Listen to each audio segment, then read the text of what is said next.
रास्ते में एक जमा हुआ झरना दिखाई दे रहा है वापस से। यहाँ पे थोड़ी सावधानी जरूरत है। यहाँ का नज़ारा देखिए, शानदार। अब हम भीमद्वारी से आगे निकल आ चुके हैं और ये सामने जो है ये है पार्वती झरना। अब ये पार्वती झरना है जो इसे पार करके हमें इस पहाड़ पे जाना है। जय शंकर, जय बोले, जय बोले। इसी को पार करके हमें आज पार्वती बाग पहुंचना है। बम शंभो।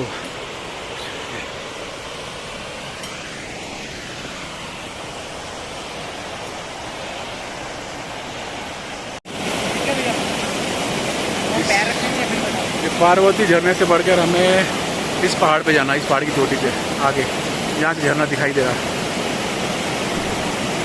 और बुरी तरह से हालत खराब, फिर भी एक कोशिश।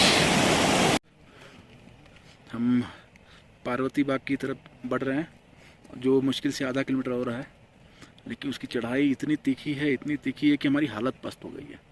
अभी शाम के 6:30 बजे हैं। हम निकले सुबह 7:30 बजे से। तो पूरी उम्मीद है कि, और आज के दिन हमने कुछ 18-19 किलोमीटर के जो अंतर था वो काट लिया, पार कर लिया है, जो मेरे ख्याल से काफ़ी बड़ी बात है। हम आज वहाँ रुकने वाले थे, ये भीमद्वारी में, लेकिन फिर ये हुआ कि वहाँ अगर पहुँच ही गए तो 2 किलोमीटर और चढ़ाई कर ली जाए और पार्वती बाग पहुँचा जाए। पार्वती बाग पहुँचने से हमारा टाइम काफ़ी बच रहा है। तो मैं पार्वती बाग के रास्ते पर हूँ। ये पीछे आप जो देख रहे हैं चढ़ाई, वो आई थिंक एंड है पार्वती बाग की चढ़ाई की। तो हालत बहुत बुरी है, पैरों की तो पूरी तरह से बैंड बच चुकी है। ये मेरे साथ में गौरव है, ये मेरे साथ में खड़ा है, हर हर महादेव। टीम से अलग होकर खड़ा हुआ है कि मतलब मैं रहूँगा तो देवेन जी आएंगे साथ में। तो ये थोड़ा सा साइकोलॉजिकल गेम खेल रहा है मेरे साथ में। तो ठीक है, चलेंगे, थोड़ा थोड़ा करके चलेंगे। तो मैंने अभी थोड़ा रेस्ट लिया हुआ है, 5 मिनट, पैर पूरे जाम हो गए थे। तो 5 मिनट होते ही हम ऊपर चलेंगे। फिर अगर आपको थकान हो रही हो तो मैं तो सलाह दूंगा कि 2-2 मिनट कहीं का गैप ले लेके आप रुक जाएंगे तो सही रहेगा। जिद करके चढ़ने से कोई मतलब नहीं है, आप अपनी तकलीफ़ें बढ़ाएंगे। मेरा भी यहाँ पे आते हुई माइग्रेन शुरू हो गया था। तो माइग्रेन की वजह से मैं, माइग्रेन मतलब हाफ, तो आधा सिर दर्द होना शुरू हो गया था। तो एक कदम रखते रहते वो अंदर टीस करता था। तो इसकी वजह से भी मैं कंटिन्यू नहीं कर पा रहा हूँ ग्रुप के साथ में। अभी ऊपर देखिए क्या हाल होता है। चलिए, सुबह के बज रहे 5 और हम निकल रहे हैं पार्वती बाग से अपनी मंजिल की तरफ, श्रीखंड महादेव की यात्रा की तरफ। तो यहाँ से कुछ 7 किलोमीटर में पैदल चलना है।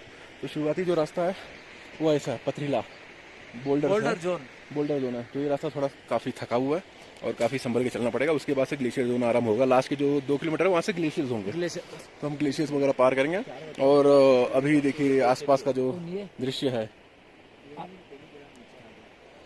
हमारे आसपास का दृश्य, यहाँ से आरंभ होता है पूरा पथरीला पैच। ये काफ़ी थकाऊ और जोखिम भरा है, पैरों को काफ़ी संभालना पड़ता है।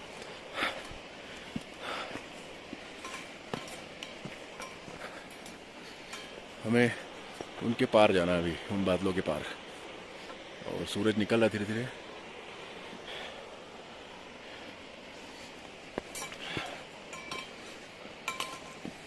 यहाँ पे एरो मार्क्स बने हुए हैं रास्ते के लिए। कुछ लोग जो है रात में 3 बजे ही निकल गए थे। हमारा भी प्लान था 3 बजे निकलने का, लेकिन हमारे ऊपर थकान इतनी हावी थी कि चाह कर भी नहीं उठ पाए। तो हमने फिर 4:30 बजे तैयारियां शुरू की और 5 बजे निकले हैं। अब देखते हैं ऊपर कब तक पहुंचते हैं। ये 6 किलोमीटर का रास्ता कब तक पार होता है।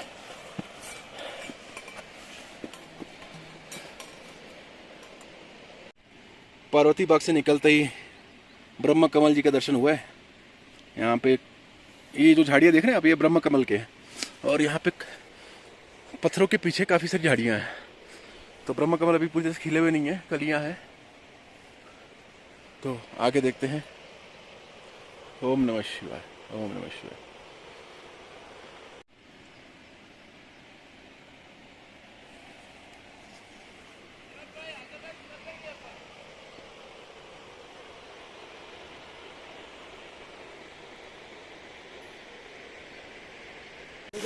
तो रास्ते में पड़े हुए झरने से हम लोग पानी वगैरह उठा रहे हैं, आगे ज़रूरत पड़ेगी।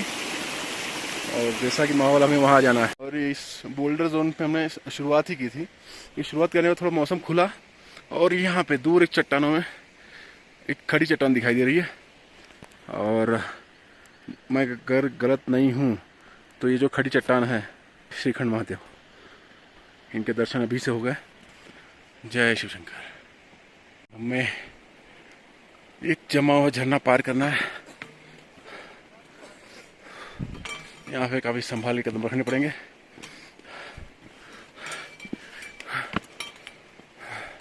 तो रिकॉर्डिंग बंद करता हूँ। ये रास्ता सबसे टफ था। डंडादार की चढ़ाई के बाद में ये जो चढ़ाई है सबसे ज़्यादा मुश्किल लगी, क्योंकि यहाँ पे कोई रास्ता नहीं बना हुआ है। यहाँ पे आपको पत्थरों पे ही कदम रख करके ऊपर चलने पड़ेंगे। अब ठंड के बारे में मेरी आवाज़ बाहर नहीं निकल पा रही ठीक से। अभी हमें ऐसे 2-3 पहाड़ पार करने और ऐसे ही रास्तों से हमें ऊपर चलना है। देखिए, और अभी मैं जहाँ से आया था वहाँ पे कोहरा छा रहा है और कोहरा धीरे धीरे ऊपर की तरफ बढ़ रहा है।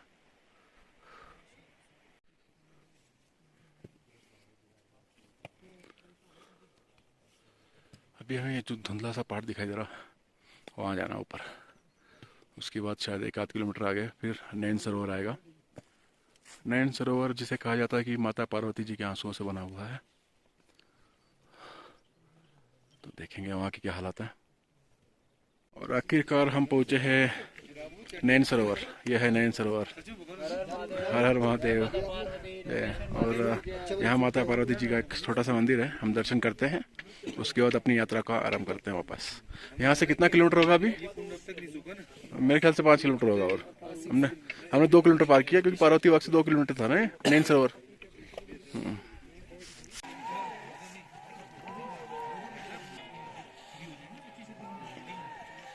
अंकल जी क्यों क्यों अगर आप भूखा पेट जाओगे ना उल्टिया वेगा नहीं छोड़ सकोगे बस। अरे माता मुक्की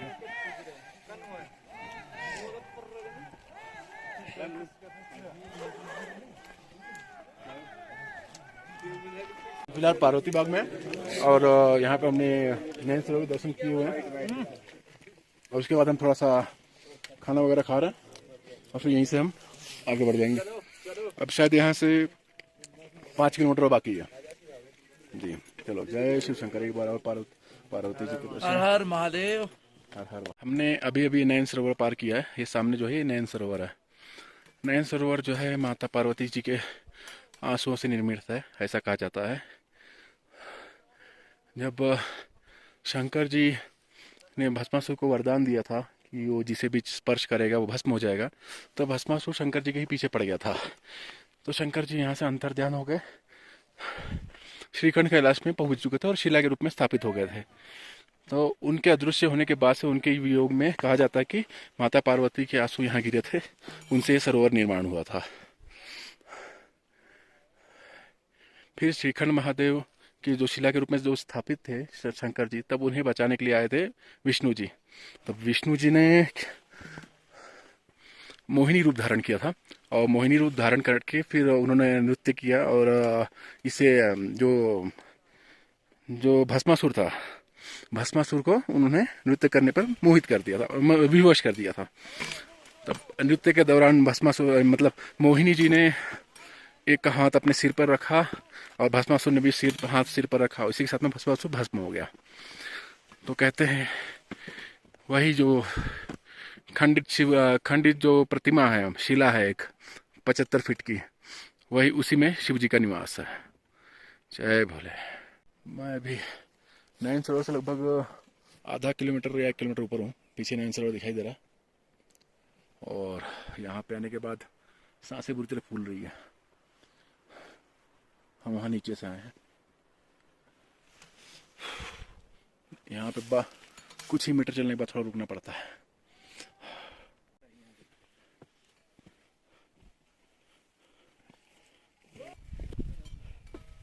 यही संजू भाई के बैग में पड़ा हुआ यार।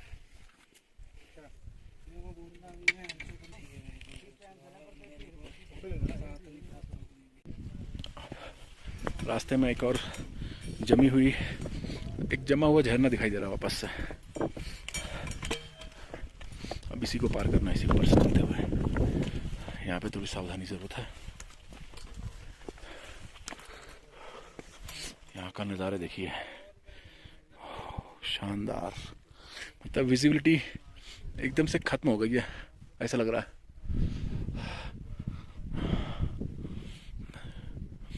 मुझे ऐसे ग्लेशियर्स पर चलने में थोड़ा डर लगता है अक्सर, क्योंकि मैं जानता हूँ कि इनके नीचे से पानी बहता रहता है। हमने आते हुए देखा था, जो पहला जो ग्लेशियर हमें मिला था वो टूटा हुआ था, टूट गया था। यहाँ पे सावधानी की ज़रूरत है, तो मैं यहाँ पे कैमरा बंद करता हूँ और पार करता हूँ।